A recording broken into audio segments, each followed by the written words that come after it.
හැමෝගෙම අවසරයි. අපි මේ ලයින් එකට ගත්ත ටීචර්ලා කීප දෙනෙක් අනිත් අයම අපිට මේ වෙලාවේ සම්බන්ධ කරගන්න විදිහක් නැහැ. ඉතින් අපි අද මේ රේඛා මිස්ගේ බර්ත්ඩේ සෙලිබ්‍රේෂන් එක නෙමෙයි අතට. ඉතින් මේ වෙන සෙලිබ්‍රේෂන් එකක්. මොකක් වගේ වෙන්නද මේ සෙලිබ්‍රේෂන් එක? කියලා දැන් මේ ඉන්න අය නම් දන්නවනේ. ඉතින් අනිත් ටීචර්ලා ගොඩක් අය මම හිතනවා දන්නේ නැහැ කියලා. ඉතින් රේඛා මිස් අද තමයි අපේ ගාව වැඩ කරන අවසාන දවස. එයා දැන් අද රෑ ලංකාවෙන් පිටත් වෙනවා. ඉතින් එයාගේ ජීවිතේ වෙන බලාපොරොත්තු ගොඩාක් සාර්ථක කරගන්න.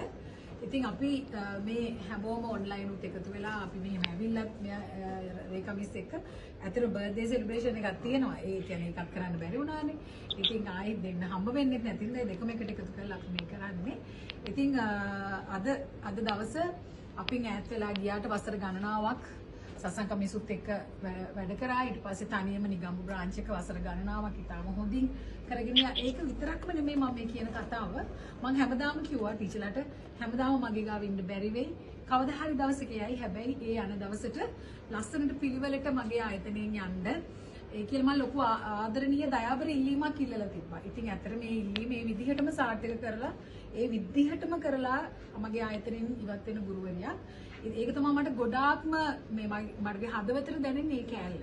මොකද කිසිම දෙයක් වැරදි නැතුව හරියට ඉන්වෙන්ටරි බාර දීලා, හරියට accounts බාර දීලා, හරියට තමන් කරගෙන ගිය groups ටික ඉවර කරලා, අලුත් කණ්ඩායම් අලුත් ගුරුවරුන්ට නිවැරදිව බාර දීලා, ඒ documents පවා හරියට කරලා, ළමයි ටිකත් ඔක්කොම දුන්නා, ළමයි ටික විභාගත් පාස් කරලා දීලා. ඉතින් අද අපේ සමුගන්නේ.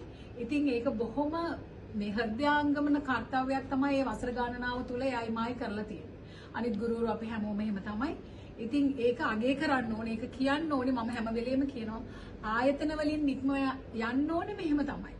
මොකද ආයතනයේ ඉන්න තාක් හොඳට වැඩ කරනවා වගේම අපි ආයතනයකින් නික්මිලා යනකොට තමන්ගේ වගකීම, තමන්ගේ ඒ ගෞරවය අරගෙනයි යන්න ඕනේ. ඒ ගෞරවය නැති කරගෙන අපි දවසක ඒවට ගතු කියා ඉන්න ආයතන ප්‍රධානීන් නොවන තැන් වලින් තමයි ඇත්තටම ආයතන වලින් යන්න ඕනේ. මැරෙනකන් අමතක වෙන්නේ නැහැ මේ දේවල්. ඒවා හරිම ආදරණීයයි. හරිම ආදරණීය දේවල් ඒවා. ඉතින් බොහොම ස්තුතියි රේඛා මිස්ට. මම සුබ පතනවා ජීවිතේ බලාපොරොත්තු ගොඩාක් එක්ක පියාඹන්නේ.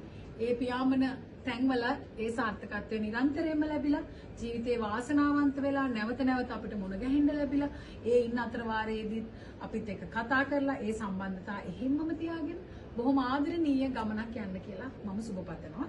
බොහොම ස්තුතියි. කවට හරි කතා කරන්න තියෙනවා නම් කතා කරන්න පුළුවන්.